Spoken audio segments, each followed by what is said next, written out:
Hi everyone. Okay, before I tell you my story, I want to start this video very clearly by saying I'm not saying this to stir up all the stuff that's going online and all over the place, and I'm not going to wade in with loads of opinions saying this, that, and I'm not defending anyone, and I don't want to stir the pot of everything that's going around, because obviously everything to do with Philip Schofield at the minute is just so crazy, so mental. And I'm just doing this purely as an bit of an interesting story just for people. Just purely, I want to just tell you my experience of when I met Philip. It was back in the 90s. He was doing a tour of the musical Dr. Doolittle, a national tour.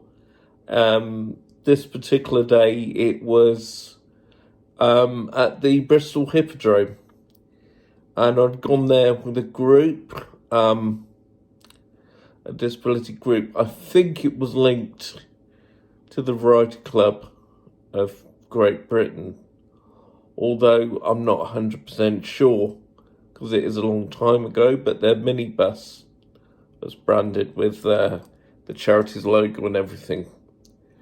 I don't even know or remember, to be honest with you, how I got to go to the show, but that's by the by. But anyway, we got up there, and before we went into the show,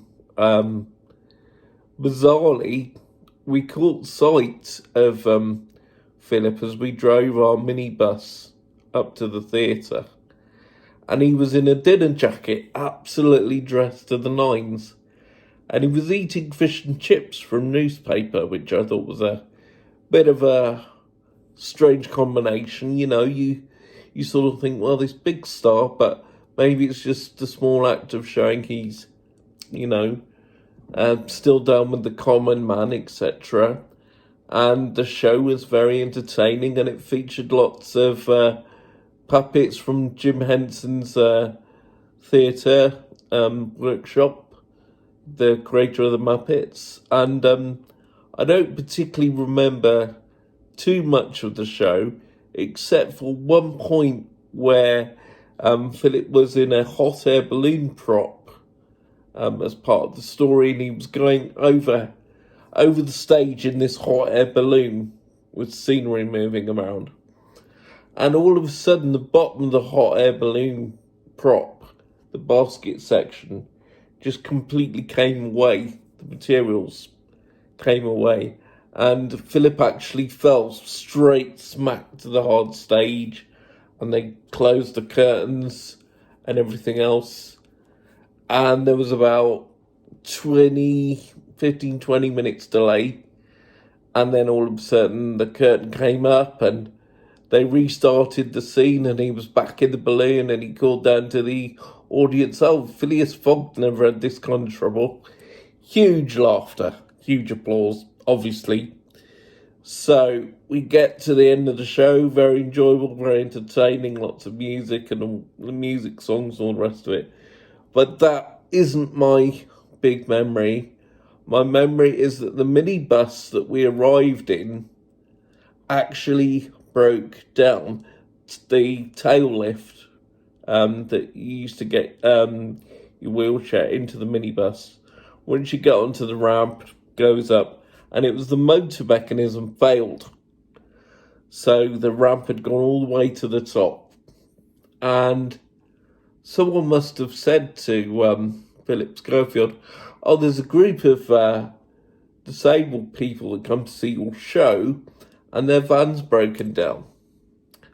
So anyway, I'm stuck on this tail lift ramp thing, waiting to get in the bus. And Philip Schofield comes out and he starts talking to us. And as it turns out, I'm stuck on this ramp for about half an hour while they try and get the motor sorted. Just chatting away about the show, about TV that he's been involved in, everything from the broom cupboard to doing the lottery show at this point. Because at this point, he was still working for the BBC, hadn't joined ITV at all. So we're chatting away about the show, and I was asking him about the lottery, jokingly, asking him whether he can give me the numbers. I was laughing and all the rest of it. And I asked him why all the puppets that were included in the show, why, ironically, the only one they didn't include was Gordon the Gopher. And he said, well, if you remember, there was a cookery item on Going Live a few months previous, where the Gordon the Gopher puppet had actually caught fire during a accident in that particular item. And that was one of the reasons that for quite a while afterwards, they started doing Gordon the Gopher animated series. So, carry on talking for a while.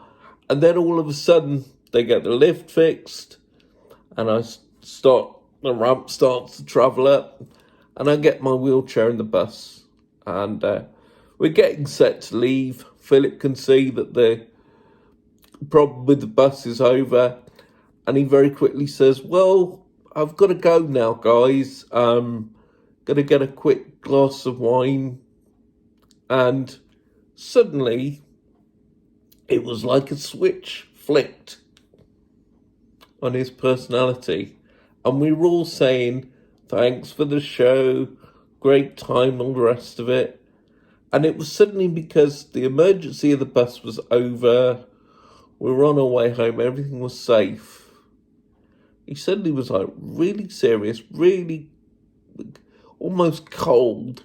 And he was like running across the street, didn't acknowledge our goodbyes or our thanks.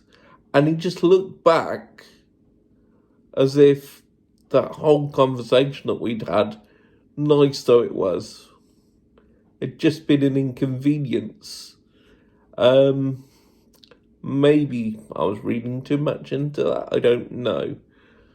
All I will say on the situation generally is I think it's very, very sad that another celebrity that we've all grown up with has turned out to be very different.